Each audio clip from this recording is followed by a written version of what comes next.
The problem is that this type of question comes in paper one. ठीक है, तो paper one में calculator is not allowed.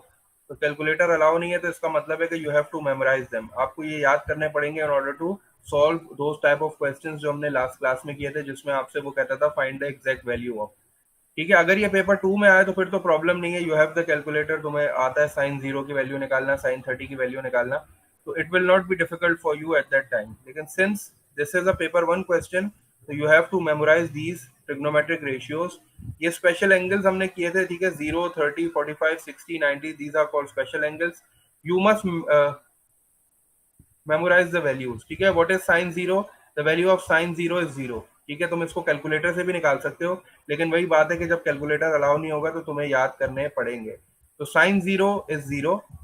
The value of sign 30 is 1/2, जो कि हमने last time भी solve किया था, कैलकुलेटर 0.5 दे रहा था।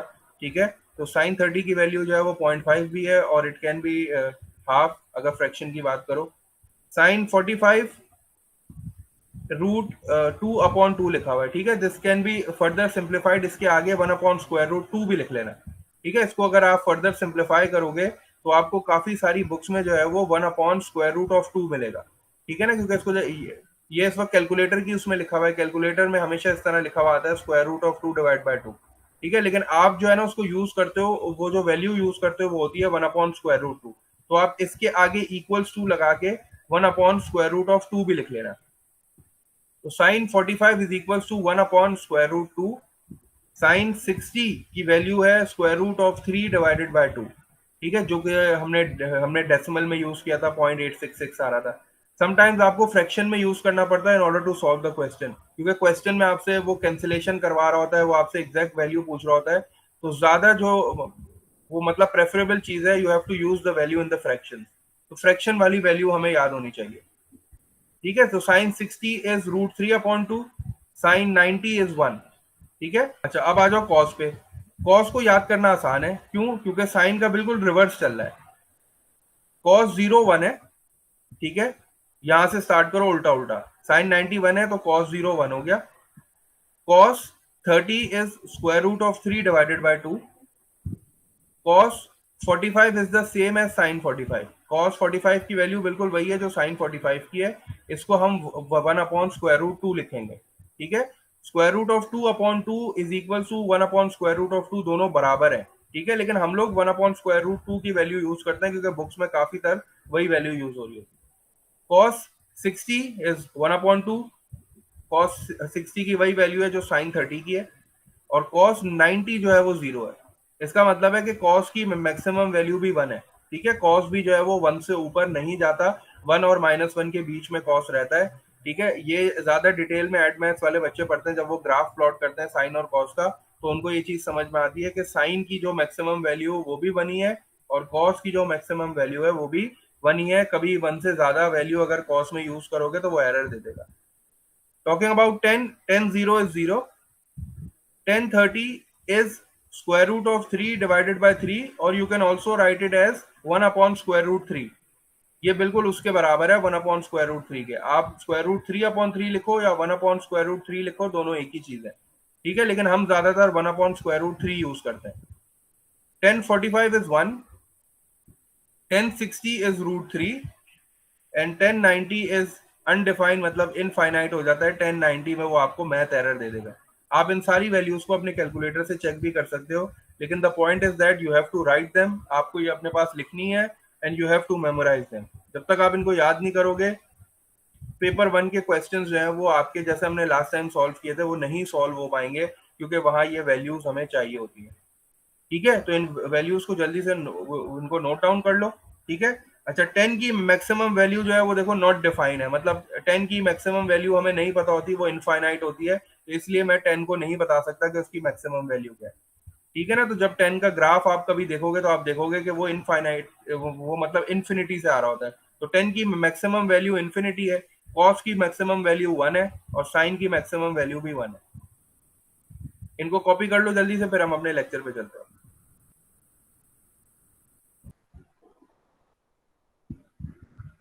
अच्छा, अब वो ट्रिग्नोमेट्रिक रेशियोज जो है वो इंशाल्लाह नेक्स्ट क्लास में फिर तुम लोग से पूछूंगा, तो फिर तुम लोग जो है उसको याद कर लेना, टाइम टू टाइम वो हो जाएगा याद, इतना मुश्किल नहीं है। साइन और कॉस के जो है वो उल्टे उल्टे चल रहे हैं, जो साइन की तुमने देख ली सारी वैल्यूज है वो रिपीट हो रही है कॉस में। अच्छा, उसके बाद ये दो चीजें और देख लो, ठीक है, ये थोड़ा सा ये है कि तुम लोग की अंडरस्टैंडिंग और अच्छी हो जाएगी इसमें, कि these quadrants are not new to you. ये first quadrant, second quadrant, third quadrant और ये फोर्थ क्वाड्रेंट, ये पहले भी हम लोग ये चीज कर चुके हैं, आपको पता है 4 क्वाड्रेंट्स होते हैं। अच्छा, ट्रिग्नोमेट्री में we are talking about angle, ठीक है, एंगल की बात कर रहे हैं।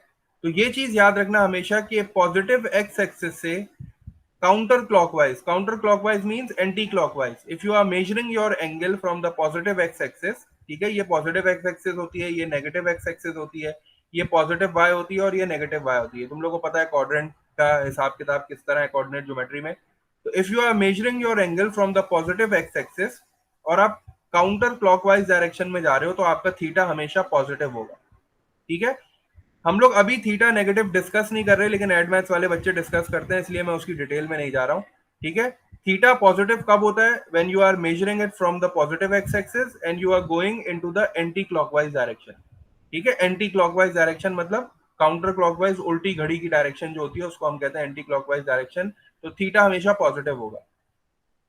फर्स्ट क्वाड्रेंट की बात करोगे तो first quadrant is starting from zero और ये कहां तक जा रहा है? 90 तक।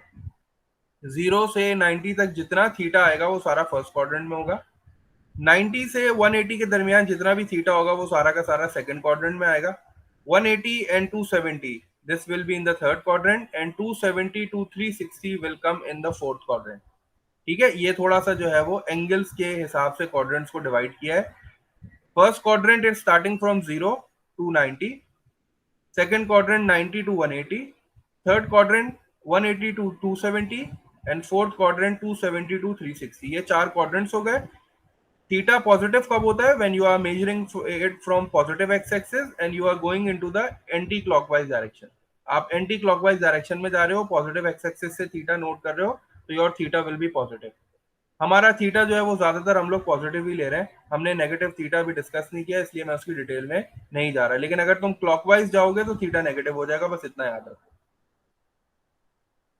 ठीक है। That was all about the angle distribution. ये पता होनी चाहिए तुम्हें। अगर मैं तुमसे बोलूं कि भाई 60 डिग्री है, पॉजिटिव 60 डिग्री है, तो कौन से क्वाड्रेंट में बन रहा है, तो तुम्हें पता होना चाहिए वो फर्स्ट क्वाड्रेंट में बनेगा। अगर मैं कहूँ पॉजिटिव 120 है तो कौन से क्वाड्रेंट में बन रहा है, तो ये इसलिए मैंने तुम्हें थोड़ा सा एंगल डिस्ट्रीब्यूशन बता दी कि first quadrant is starting from 0 and it is ending at 90। ये फर्स्ट 0 से 90 है, then 90 to 180, then 180 to 270 and then 270 to 360। This is the angle distribution of the quadrant. Now the next question is, what is the value of the trigonometric ratios in this quadrant? ये भी चीज अगर तुम्हें याद हो जाएगी ना, वैसे इसका कोई क्वेश्चन आता नहीं है, लेकिन ये सिर्फ तुम्हारे कॉन्सेप्ट बिल्डिंग के लिए, कि अगर तुमसे किसी ने पूछ लिया कि भाई फर्स्ट क्वाड्रेंट में कौन पॉजिटिव होता है कौन नेगेटिव होता है, तो ये चीज भी तुम्हें पता होनी चाहिए। तो this is also important for you, ये तुम्हारी सिर्फ अंडरस्टैंडिंग के लिए। तो in the first quadrant, since we have discussed only three trigonometric ratios, sine, cos and tan, in the first quadrant sine, cos, tan are positive. In the second quadrant only sine is positive. In the third quadrant only tan is positive, and in the last quadrant, that is the fourth quadrant, only cos is positive. इसको याद करने का तरीका क्या है? Simple सा एक एक एक्सप्रेशन है, एक फ्रेज है, add sugar to coffee. Add means all positive, sugar means S sine positive, to means T tan positive, coffee means C cos positive. तो फर्स्ट क्वाड्रेंट में ऑल पॉजिटिव, सेकंड में sine positive, third में tan positive और fourth में cos positive. मतलब second quadrant की बात करूं तो सिर्फ साइन पॉजिटिव है, कॉस और टेन नेगेटिव है। थर्ड क्वाड्रेंट की बात करूं तो सिर्फ टेन पॉजिटिव है, साइन और कॉस नेगेटिव है। और फोर्थ क्वाड्रेंट की बात करूं तो only cos is positive, sine and tan are negative. अगर मैं तुमसे बोलूं कि मैं फोर्थ क्वाड्रेंट में हूं, साइन की वैल्यू क्या होगी? साइन ऑफ एनी एंगल, कोई भी, आपको पता है fourth quadrant is starting from 270 और 360 तक जा रहा है। अगर मैं तुमसे बोलूं कि साइन 350 की वैल्यू क्या होगी, तो तुम ये सोचोगे पॉजिटिव होगी कि नेगेटिव? तुम सोचोगे sine 350 will be in the fourth quadrant, और फोर्थ क्वाड्रेंट में साइन जो है वो नेगेटिव होता है, तो इसका मतलब है साइन की नेगेटिव वैल्यू होगी। तो ये तुम्हारी सिर्फ अंडरस्टैंडिंग के लिए, ये सिर्फ इसलिए समझा रहा हूं ताकि जो हमने लास्ट टाइम जो नेगेटिव साइन आया था ना, वो सिर्फ इस वजह से आया था, ठीक है। वो इस वजह से इसलिए आया था क्योंकि यहाँ मैं ऑब्ट्यूस एंगल की बात कर रहा था, यहाँ मैं ऑब्ट्यूस एंगल की बात कर रहा था ना। Obtuse means the angle which will be in the second quadrant. तो सेकंड क्वाड्रेंट में साइन पॉजिटिव होता है, इसीलिए यहाँ कोई साइन नहीं आया। और सेकंड क्वाड्रेंट में चूंकि कॉस नेगेटिव होता है, इसी वजह से ऑब्ट्यूस लॉ वाले जो हमारे पास जो लॉ था उसमें नेगेटिव साइन आया था कॉस में। साइन में क्यों नहीं आया? क्योंकि sine is positive in the second quadrant, क्योंकि ऑब्ट्यूस एंगल हमेशा सेकंड क्वाड्रेंट में बनेगा ना। ऑब्ट्यूस एंगल क्या होता है? वो एंगल जो 90 से बड़ा होता है और 180 से छोटा होता है, तो it will automatically B in the second quadrant. तो सेकंड क्वाड्रेंट में साइन पॉजिटिव है, इसी वजह से यहाँ कोई साइन नेगेटिव नहीं आता था। और जब कॉस की बात करता था तो यहाँ नेगेटिव साइन लगाता था, क्योंकि कॉस जो है वो सेकंड क्वाड्रेंट में नेगेटिव होता है। तो ये थोड़ा सा समझाने के लिए मैंने जो है ये तुम लोग को जो है वो दो बातें बताई हैं, ताकि तुम्हें ये चीज क्लियर हो जाए। अगर तुमसे कोई पूछे कि भाई कॉस के फॉर्मूले में ऑब्ट्यूस लॉ वाले में नेगेटिव साइन क्यों आता है, तो आप बता दोगे सर क्योंकि obtuse angle will lie in the second quadrant, और सेकंड क्वाड्रेंट में कॉस नेगेटिव होता है, इसी वजह से कॉस के फॉर्मूले में नेगेटिव आया था। अगर थीटा ऑब्ट्यूस है तो sine obtuse will be equal to sine of acute. Acute निकालने के लिए क्या करोगे? You will just subtract 180 from the obtuse angle. cos obtuse, cos of any obtuse angle will equals to the minus cos of acute। acute जो है वो 180 minus theta है, ठीक है। ये नेगेटिव क्यों होता है? Because obtuse angle will in the second quadrant, and second quadrant में हमारे पास cos नेगेटिव होता है, दैट इज व्हाई ये नेगेटिव साइन हमें यहाँ लगाना पड़ता है। लास्ट टाइम हम लोग ने क्वेश्चन नंबर 7 तक सॉल्व कर लिया था, ठीक है। That was all about these laws. आज क्वेश्चन नंबर 9 देखते हैं। क्वेश्चन नंबर 9 को पहले बुक से रीड आउट करता हूँ ताकि थोड़ा सा लैंग्वेज समझ में आए, उसके बाद फिर इसके 3 पार्ट्स हमें सॉल्व करने हैं। क्वेश्चन नंबर 9 में वो कह रहा है कि given that the value of x is greater than equals to 0 and less than equals to 180। मतलब x इज द एंगल, ये एंगल है, और एंगल जो है वो 0 और 180 के दरमियान है, और ये दोनों वैल्यूज इंक्लूडेड है। तो क्या मुझे कोई बता सकता है कि कौन कौन से क्वाड्रेंट की बात हो रही है? 0 और 180 कौन कौन से क्वाड्रेंट्स की बात हो रही है? थीटा जो एंगल है मेरा x, वो कौन कौन से क्वाड्रेंट की बात कर रहा है? कौन कौन से क्वाड्रेंट में? 1 and 2, first and the sorry, second, ठीक है। क्योंकि 0 से 180 चल रहा है, तो इसका मतलब है कि फर्स्ट और सेकंड क्वाड्रेंट की बात हो रही है। मतलब ये पूरे के पूरे की बात हो रही है यहाँ से यहाँ तक। और थीटा पॉजिटिव है, इसका मतलब है कि इन दोनों क्वाड्रेंट्स की बात हो रही है, ठीक है। आगे पढ़ता हूँ question. Find the possible values of x for each of the following equations, ठीक है। ये आपको इक्वेशंस दी हुई है, इक्वल टू साइन नजर आ रहा है, इसका मतलब है ये इक्वेशंस है, और हमें पॉसिबल वैल्यूज निकालनी है x की। तो हमें सबसे पहले ये चीज समझ में आनी चाहिए कि क्वेश्चन कौन कौन से क्वाड्रेंट्स की बात कर रहा है। तो क्वेश्चन जो है वो फर्स्ट और सेकंड क्वाड्रेंट की बात कर रहा है। चलो, अब मुझे जो है वो x की वो चाहिए वैल्यू। तो x की वैल्यू के लिए मैं क्या करूंगा? साइन को शिफ्ट कर दूंगा। जब मैं साइन को शिफ्ट करूंगा तो आपको पता है कि साइन वहां जाके क्या हो जाएगा? साइन इनवर्स हो जाएगा। तो ये इस तरह लिखा जाएगा साइन, और फिर इस पे मैं -1 लिखूंगा क्योंकि this is sine inverse, and then in the bracket I will write 0.735। अब जरा जल्दी से कैलकुलेटर जो है वो यूज करो, शिफ्ट दबाओ, साइन दबाओ, और जल्दी से 753 जो है वो ब्रैकेट में लिख के मुझे बताओ क्या आंसर आ रहा है। ठीक है, जैसे ही मैंने कैलकुलेटर यूज किया, sine of inverse 0.753 is coming out to be 48.85। अब मुझे ये बताओ कि ये तो दो क्वाड्रेंट्स की बात कर रहा है ना, तो अगर एक क्वाड्रेंट में 48.85 है, अब तुम्हें पता है कि since the value is positive, sine x की जो वैल्यू हमें क्वेश्चन में गिवन है वो पॉजिटिव है। और साइन कौन कौन से क्वाड्रेंट में पॉजिटिव होता है? फर्स्ट में भी पॉजिटिव होता है और सेकंड में भी पॉजिटिव होता है। इसका मतलब है इसके कभी भी एक आंसर नहीं आएगा, इसके हमेशा दो आंसर्स आएंगे, क्योंकि हमारे फर्स्ट क्वाड्रेंट की भी बात हो रही है और सेकंड की भी। तो since the value of sine x is positive, it means we have two angles. एक तो फाइंड आउट हो गया 48.85। अब ये अक्यूट है, इसका ऑब्ट्यूस निकालने के लिए क्या करूंगा? इसको 180 में से सब्ट्रैक्ट कर दूंगा, तो मेरे पास दो आंसर्स आएंगे। एक आंसर मेरे पास आ रहा है 48.85 and the second one will be sir, 131.15, 131.15। वो कैसे आया? क्योंकि मैंने 180 में से 48.85 को सब्ट्रैक्ट कर दिया, तो मेरा सेकंड आंसर आ गया 131। दो आंसर इस वजह से आए क्योंकि the value of sign is positive, और मुझे पता है साइन फर्स्ट और सेकंड दोनों क्वाड्रेंट्स में पॉजिटिव होता है। इस वजह से मेरी दो जो है वो वैल्यूज आ रही हैं एक्स की दो, इसीलिए उसने क्वेश्चन में भी मुझे इसी तरह बोला था कि फाइंड द पॉसिबल वैल्यूज।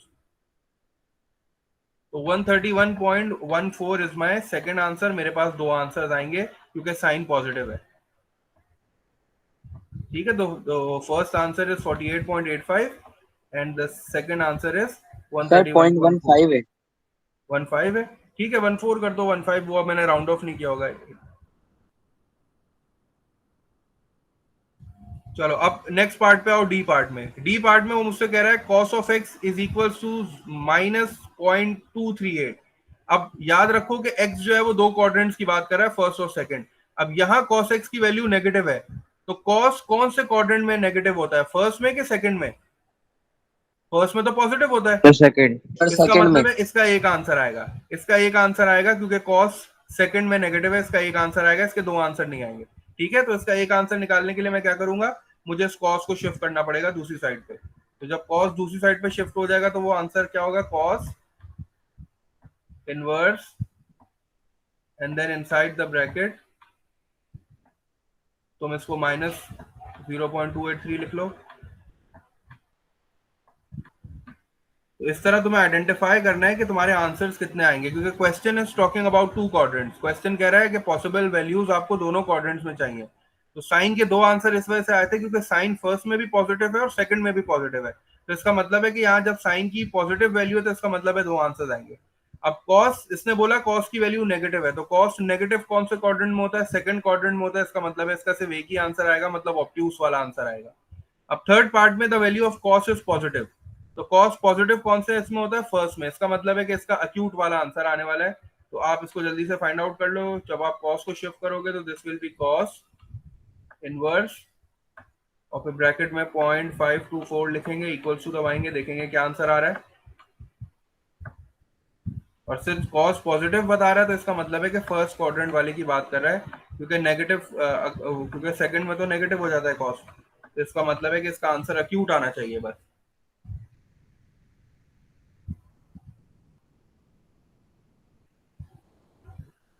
58.4 कर देते हैं इसको।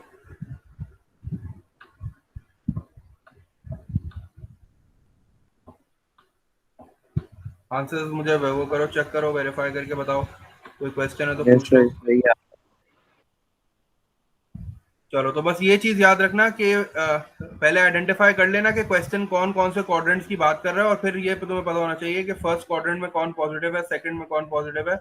यहाँ उसने मुझे 0 से 180 की वो बताई थी रेंज, इसका मतलब है कि मैं फर्स्ट और सेकंड दोनों क्वाड्रेंट्स में देखूंगा कि मेरा एंगल कहाँ पे लाई कर रहा है। तो पहले पार्ट में साइन एक्स की वैल्यू पॉजिटिव थी, इसका मतलब है साइन की वैल्यू पॉजिटिव दोनों क्वाड्रेंट्स में होती है, इसका मतलब है दो आंसर्स आएंगे, अक्यूट वाला भी आएगा, ऑब्ट्यूस वाला भी आएगा। पार्ट डी में कॉस नेगेटिव कह रहा है, कॉस नेगेटिव सिर्फ सेकंड क्वाड्रेंट में होता है। ठीक है, तो इसका मतलब है इसका सिर्फ एक आंसर आएगा, वो भी ऑब्ट्यूस वाला। और पार्ट एफ में वो मुझसे कह रहा है कॉस पॉजिटिव है, तो कॉस पॉजिटिव सिर्फ फर्स्ट और फोर्थ क्वाड्रेंट में होता है। कॉस पॉजिटिव फर्स्ट और फोर्थ क्वाड्रेंट में होता है, लेकिन यहाँ फोर्थ की बात ही नहीं की उसने, तो सिर्फ फर्स्ट और सेकंड की बात की है। तो out of first and second cos is positive in the first one, तो इसका मतलब है इसका आंसर सिर्फ अक्यूट वाला आएगा। सेकंड क्वाड्रेंट में तो ये नेगेटिव हो जाता है, इसलिए इसका सिर्फ एक आंसर आएगा।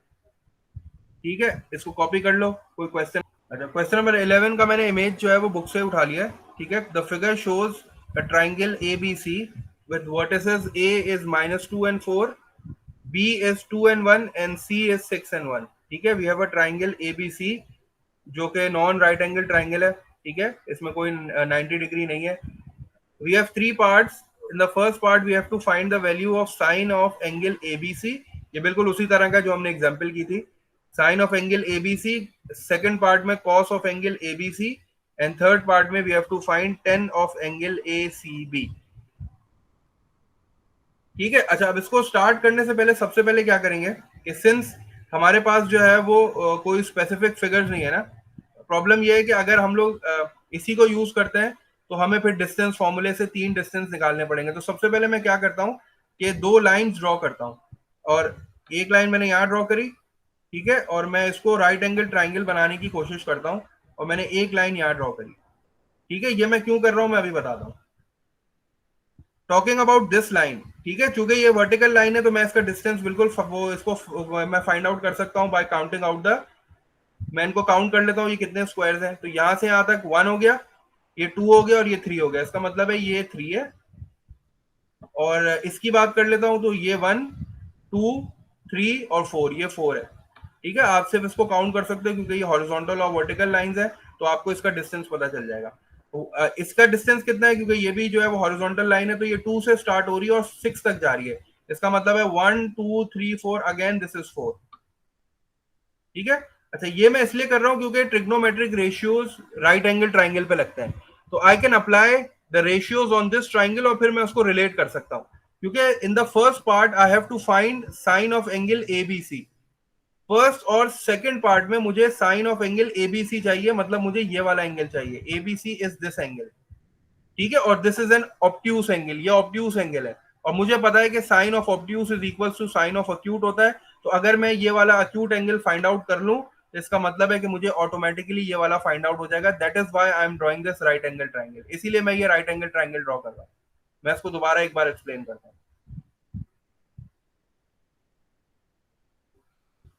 ठीक है, क्वेश्चन में उसने हमें एक ट्राइंगल दिया हुआ था, ठीक है, और हमसे कह रहा था कि find the value of sign of angle ABC, cos of angle ABC and ten of angle ACB.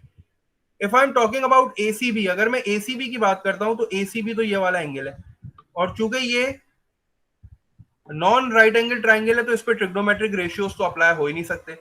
तो मुझे नॉन राइट एंगल ट्राइंगल को सॉल्व करने का तरीका तो अभी आया नहीं है, तो मुझे सिर्फ राइट एंगल ट्राइंगल्स को सॉल्व करना आता है, इसलिए मैंने ये राइट एंगल ट्राइंगल बनाया। मैंने एक वर्टिकल लाइन ड्रॉ की और एक हॉरिजॉन्टल लाइन ड्रॉ की। ठीक है, और since this is a vertical line, तो मैंने क्या किया, सिर्फ नंबर ऑफ जो वो बॉक्सेस थे उनको काउंट आउट करके मैंने डिस्टेंस निकाल लिया। 1 2 एंड 3, द डिस्टेंस इज 3। 1 2 3 4, तो ये वाली लाइन 4 हो गई, and this is also 4। Now this is a right angle triangle, ये पूरा एक राइट एंगल ट्राइंगल बन गया है, and since this is a right angle triangle, so I can apply trigonometric ratios, क्योंकि मुझे पता है कि ट्रिग्नोमेट्रिक रेशियो सिर्फ राइट एंगल ट्राइंगल पे बनते हैं। ठीक है, चलो अब पहला पार्ट सॉल्व करने की कोशिश करते हैं। फर्स्ट पार्ट में वो मुझसे कह रहा है sine of angle A B C.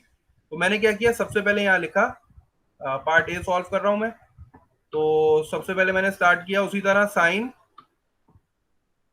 Of angle A B C. Since this angle is an obtuse angle, तो इसको कन्वर्ट करता हूं इसके सप्लीमेंट में, इसके अक्यूट एंगल में इसको कन्वर्ट करता हूं लॉ के मुताबिक। तो लॉ क्या कहता है, साइन ऑफ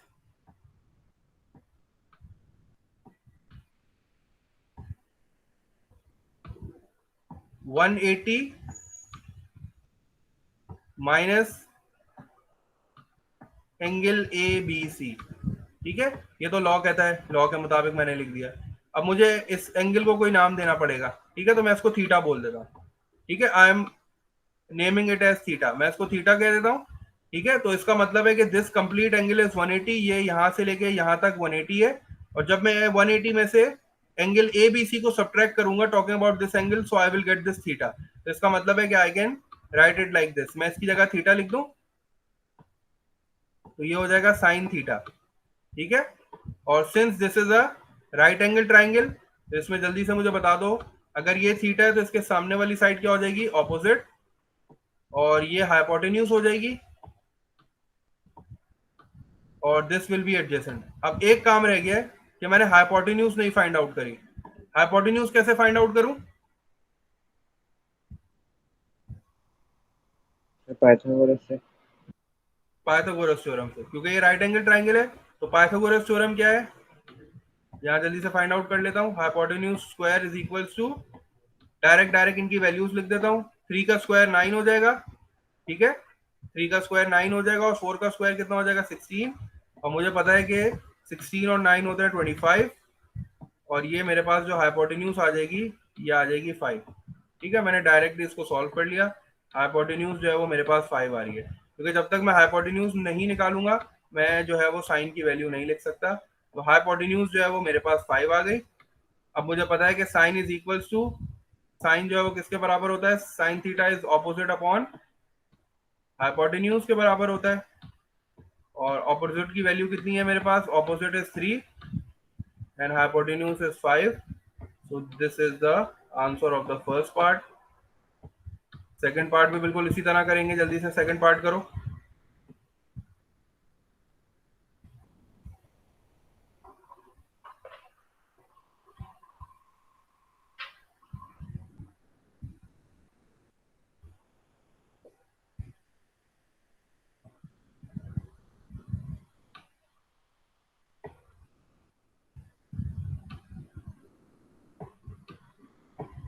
सेकंड पार्ट में since I have to find cos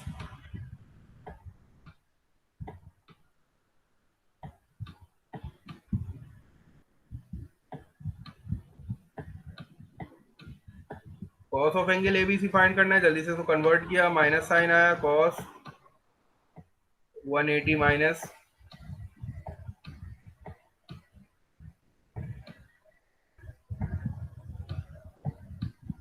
angle ABC और that is equal to theta, ये थीटा के बराबर हो गया। तो एबीसी ब्रैकेट क्लोज, ये हो जाएगा माइनस कॉस थीटा, और तुम्हें पता है माइनस कॉस थीटा किसके बराबर होता है, एडजेसेंट अपॉन हाइपोटेन्यूज। एडजेसेंट, इस माइनस को मत भूलना, एडजेसेंट अपॉन हाइपोटेन्यूज का मतलब क्या हो जाएगा, एडजेसेंट साइड इज 4,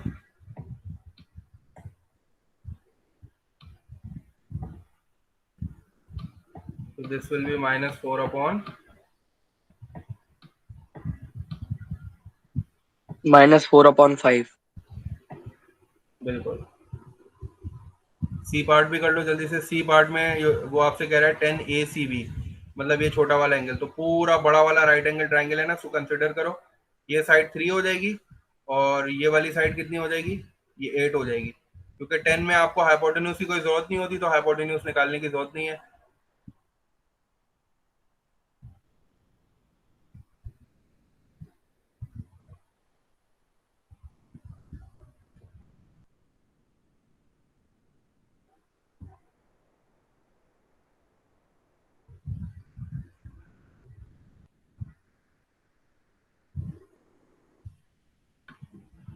पार्ट सी यहाँ सॉल्व कर देता हूँ।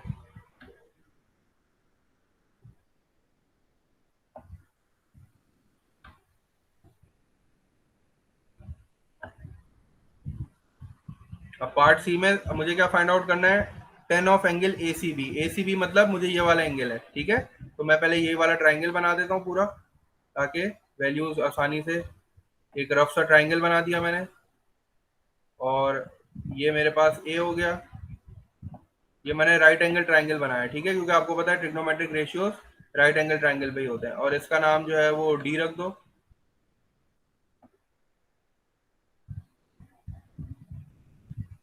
और इसका नाम आप रख दो सी, और यहाँ एक पॉइंट है जिसका नाम है बी, ठीक है। और मुझे ये वाला एंगल फाइंड आउट करना है, तो इसको थीटा बोल दो या ACB बोल लो, जो भी है। तो ये डिस्टेंस मेरे पास 3 है टोटल, और ये कितना हो जाएगा, 4 + 4, ये 8 हो जाएगा। तो ये वाला डिस्टेंस 8 है मेरे पास, ठीक है। और मुझे पता है कि टेन थीटा किसके बराबर होता है, तो मुझे फाइंड आउट करना है टेन ऑफ एंगल ACB, और जो कि किसके बराबर होता है, ऑपोजिट अपॉन एडजेसेंट के। ये मेरी ऑपोजिट साइड हो गई, ये मेरी एडजेसेंट साइड हो गई।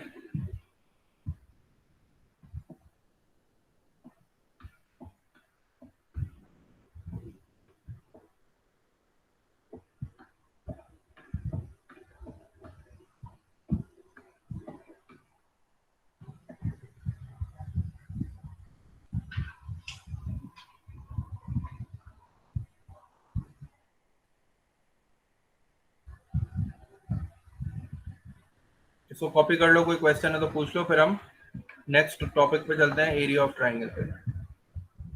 ये 8A कंप्लीट हो गई हमारी।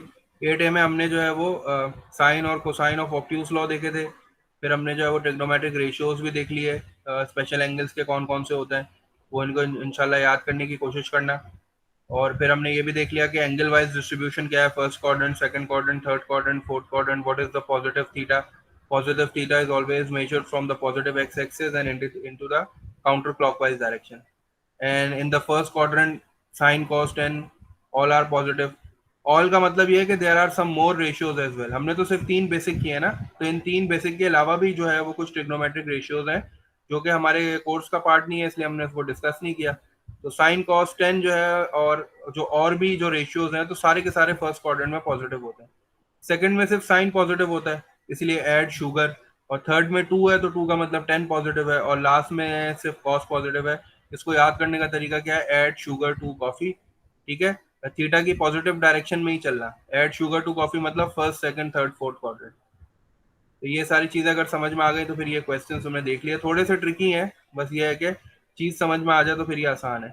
बाकी क्वेश्चन नंबर 11 भी हमने सॉल्व कर लिया। क्वेश्चन नंबर 11 में थोड़ा सा ये था कि हमने राइट एंगल ट्राइंगल ड्रॉ किया, क्योंकि अभी हमें non right angle triangle solve करना नहीं आया है, तो हमने इसको अपने ट्राइंगल को राइट एंगल ट्राइंगल में कन्वर्ट किया, क्योंकि हमें पता है कि there are laws for acute and obtuse. Acute को ऑब्ट्यूज में कन्वर्ट करने के लिए हमारे पास लॉज हैं, तो इसी वजह से हमने इसको राइट एंगल ट्राइंगल में कन्वर्ट करके तीनों पार्ट्स को सॉल्व कर लिया। ये चीज समझ में आ गई है? सर पूछो। सर लास्ट पार्ट में तो ए सी बी बोला है, तो हमने ए सी डी नहीं निकाला। नहीं, ए सी ए बी सी ये ए। दोनों एक ही लाइन में ना, ये दोनों एक ही लाइन में ना, बी और डी दोनों एक ही लाइन में। तो एंगल की लाइन को अगर मैं एक्सटेंड करूंगा तो एक ही बात है ना, मैंने तो ए सी बी निकाला है ना, ए सी बी निकाला है, लेकिन मैंने डी तक एंगल देखो इतना हो, एंगल इतना हो या एंगल इतना बड़ा हो, वैल्यू तो एक ही होगी ना। तो एंडिंग और स्टार्टिंग पॉइंट का इशू नहीं है, मैंने एंगल ए सी बी निकाला है बस। देखो ना, जब ये वाला ट्राइंगल होगा, क्योंकि ये नॉन राइट एंगल वो है ट्राइंगल, तो इस पे मैं ट्रिग्नोमेट्रिक रेशियो अप्लाई नहीं कर सकता था, तो इसी वजह से मैंने जो है वो अपने ट्राइंगल को थोड़ा सा बढ़ा लिया और मैंने ए सी बी ही निकाला है, जो कि बिल्कुल इसके बराबर होगा, ए सी डी और ए सी बी दोनों बराबर होगा। यही पूछ रहे थे? जी सर ठीक है। तो ए सी बी और ए सी डी दोनों बराबर है, तो मैंने जो है वो ए सी डी निकाल लिया, क्योंकि A C D is a part of a right angle triangle.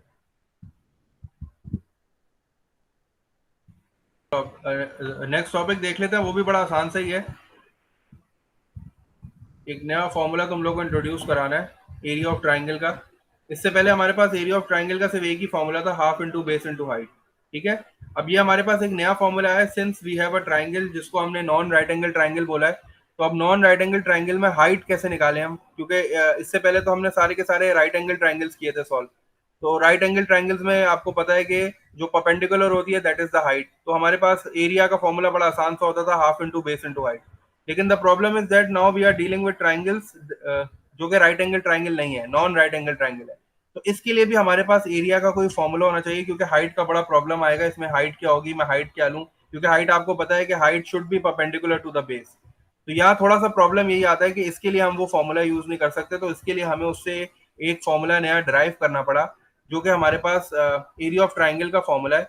अब इस ट्राइंगल की लिमिटेशन ये है, ठीक है, इस हर हर फॉर्मूले की एक लिमिटेशन है, तो इसकी भी लिमिटेशन ये है कि ये सिर्फ उसी वक्त यूज हो सकता है जब हमारे पास दो साइड्स और उनके बीच का एंगल गिवन होगा, जिसको हमने इंक्लूडेड एंगल का नाम दिया था जब हम कॉन्ग्रेंस और सिमिलैरिटी कर रहे थे। तो I told you about the included angle. ये जो साइड एंगल साइड था, इसमें ये एंगल इंक्लूडेड एंगल होता था, means the angle which is form between the two given sides. ठीक है, तो ये इस फॉर्मूले की लिमिटेशन है, जो कि तुम नोट डाउन करोगे, वो यहाँ लिखी हुई भी है कि this formula is only used when you are provided with the two sides and one included angle. ठीक है, included angle means the angle which is forming between the two given sides. ये उसी वक्त फॉर्मूला यूज हो सकता है, इसके अलावा ये फॉर्मूला यूज नहीं हो सकता, इसकी लिमिटेशन है। We have three formulas. ठीक है, तीनों फॉर्मूलाज एक ही हैं, it depends upon the given data. कभी आपको दो साइड्स और कोई अलग एंगल दिया हुआ होगा, तो it depends upon the data, जो डाटा आपको गिवन होगा उसके हिसाब से आप फॉर्मूला सेलेक्ट करोगे। The formula is area is equal to half multiply by A multiply by B multiply by sine C. एक और फॉर्मूला हमारे पास, area is equal to half multiply by b multiply by c multiply by sin a, and another formula, half is equals to area is equals to half multiply by c multiply by a multiply by sin b. These three are same, ये तीनों एक ही है, it depends upon the data। कभी आपको side A B और angle C देगा तो आप ये वाला फॉर्मूला यूज करोगे, कभी वो आपको साइड बी सी और एंगल ए देगा तो आप ये वाला फॉर्मूला यूज कर लेना। And sometimes you will be provided with side C and A and angle B, so you will use the last formula। A B C क्या है, इसको मैं अभी डिफाइन कर देता हूँ, ये क्या चीजें हैं, ये किस तरह पता चलती हैं। फॉर्मूला याद करना बड़ा आसान है, जो भी दो साइड्स हैं उनके अलावा वाला एंगल आएगा। फॉर एग्जाम्पल, अगर आप ए बी यूज कर रहे हो तो the angle will be C. If you are using B C, the angle will be A. If you are using C A, the angle will be B. ठीक है, इसको याद करना भी बड़ा आसान तरीका है। और एक चीज तो मैंने बताई दी, two angles and one included angle, तो ये देखते ही पता चल जाएगा कि मुझे can I use this formula और नॉट। ठीक है, हम इंशाल्लाह हर तरह का एक क्वेश्चन कर लेंगे, हर तरह का, जिसमें वो आपको कभी इंक्लूडेड एंगल देगा कभी नहीं देगा, तो वो कैसे फाइंड आउट करना है तो मैं वो भी आपको बताऊंगा। ठीक है। अच्छा, अब ये देख लो कि ये जो कैपिटल वो लेटर्स है मेरे पास, this is capital A, this is capital B and this is capital C, ये वर्टिसेस को मार्क करने के लिए है या फिर ये एंगल्स को मार्क करने के लिए। The side which is opposite to this angle A will be the length, जिसको हम स्मॉल ए से रिप्रेजेंट करेंगे। फॉर एग्जाम्पल, एंगल ए के सामने वाली साइड स्मॉल ए हो जाएगी, एंगल बी के सामने वाली साइड स्मॉल बी हो जाएगी, और एंगल सी के सामने वाली साइड स्मॉल सी हो जाएगी। ये स्टैंडर्ड रिप्रेजेंटेशन है जो तुम्हें समझ में आनी चाहिए। ठीक है।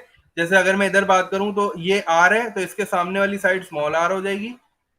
ये पी है, तो इसके सामने वाली साइड स्मॉल पी हो जाएगी। और ये क्यू है, तो इसके सामने वाली साइड स्मॉल क्यू हो जाएगी। ठीक है, ये चीज तुम्हें समझ में आनी चाहिए कि द वर्टिसेस और the angles are represented by capital letters and the side length is represented by small letters. A के सामने वाली साइड स्मॉल ए, बी के सामने वाली साइड स्मॉल बी और सी के सामने वाली साइड स्मॉल सी। ठीक है। फॉर एग्जाम्पल, अगर आपको बी सी दिया हुआ है तो आप साइन ऑफ एंगल ए लोगे, अगर आपको बी ए दिया हुआ है तो आप साइन ऑफ एंगल सी लोगे, अगर आपको ए सी दिया हुआ है तो you will use sine of angle B. ठीक है, ये फॉर्मूला भी याद हो जाएगा इस तरह। अगर ये फॉर्मूला समझ में आ गया तो क्वेश्चन स्टार्ट करें।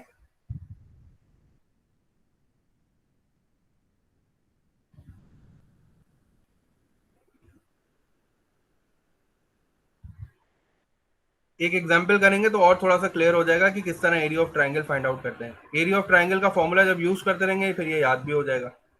बस ये याद रखना कि इसकी लिमिटेशन है कि दो साइड्स और इंक्लूडेड एंगल गिवन होगा तभी ये फॉर्मूला यूज होगा।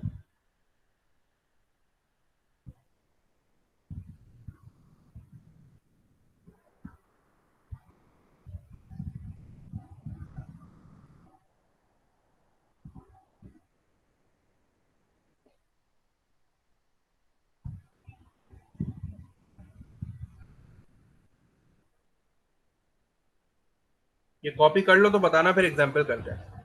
एग्जाम्पल पहले आगे वाली करेंगे फिर ये करेंगे। ठीक है, पहले एग्जाम्पल आगे वाली सॉल्व है, वो बुक की सर है। एग्जाम्पल कॉपी करनी है। हाँ, एग्जाम्पल कॉपी करनी है। और एक ये सॉल्व एग्जाम्पल है, दोनों को देख लेते हैं ताकि थोड़ा सा ये फॉर्मूला समझ में आ जाए। Worked example 4। ठीक है, ये बुक से ली है मैंने तुम्हारी। Find the area of the triangle ABC given that side AB is 9.8 centimeter, side BC is 12.4 centimeter and angle ABC is 43 degrees. Area of triangle हमें फाइंड आउट करना है। The triangle is non right angle triangle. इसके लिए हमारे पास एक formula है, लेकिन उस फॉर्मूले की लिमिटेशन है कि to sides and one included angle. तो क्या आपको दो साइड्स और वन इंक्लूडेड एंगल गिवन है, मतलब आपको साइड ए बी दी हुई है और साइड बी सी दी हुई है, और ये जो दोनों साइड्स मिलके एंगल बना रही हैं ये एंगल बी है। तो इसका मतलब है कि we have been provided with the two sides and one included angle. इसका मतलब है कि हम यहाँ वो वाला फॉर्मूला यूज कर सकते हैं। लेबल कर देते हैं और जल्दी से फॉर्मूला यूज कर लेते हैं। ये साइड, ये ए है तो इसके सामने वाली साइड स्मॉल ए हो जाएगी।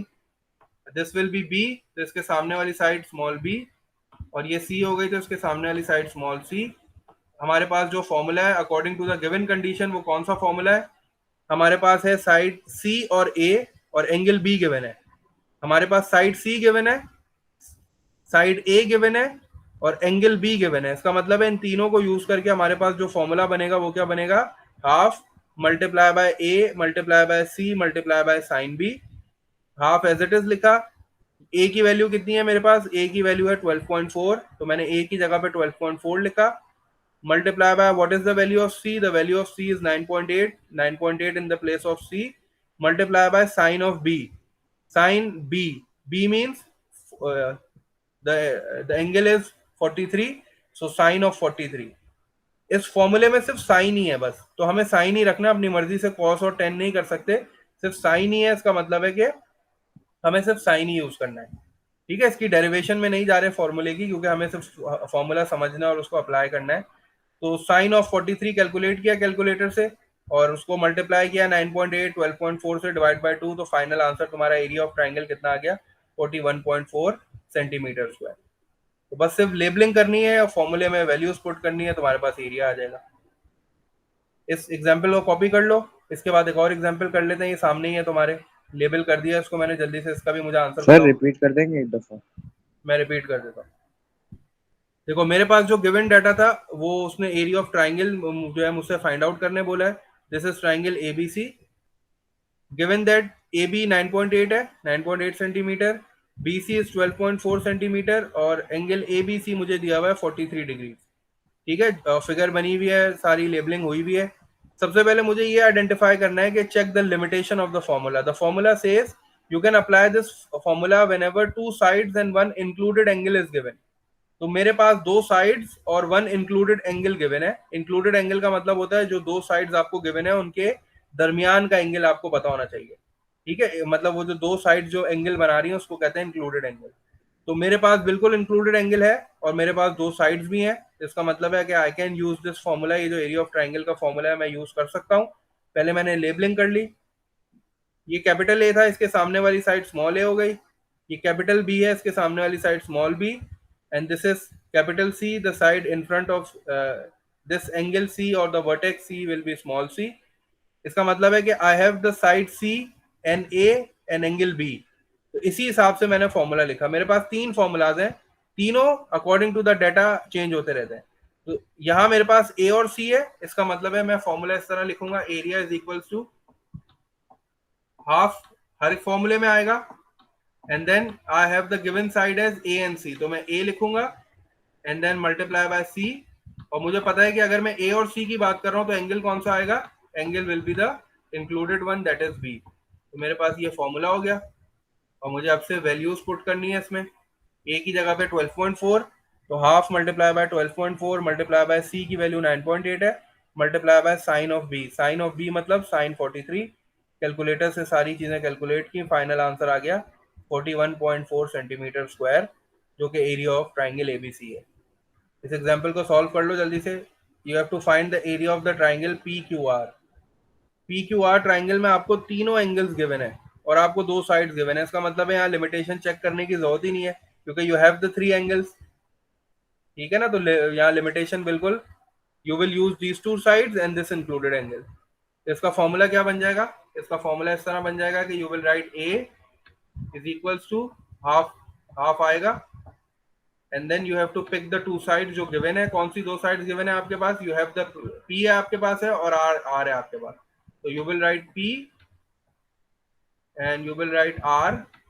और एंगल कौन सा यूज करूंगा, पी और आर है, तो इसका मतलब है कि साइन ऑफ एंगल कौन सा हो जाएगा,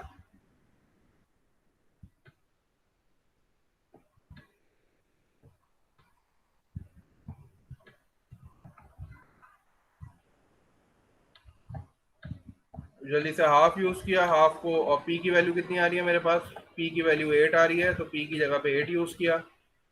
अब आर की वैल्यू कितनी है, आर की वैल्यू 7 है, तो 7 यूज किया आर की जगह पे। And then multiply by sine Q, sine लिखा और क्यू कितना है 64।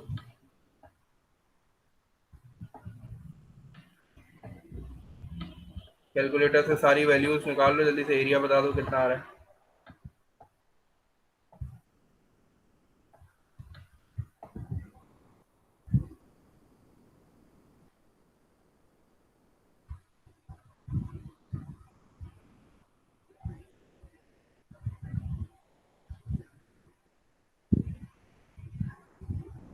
सर 25.165।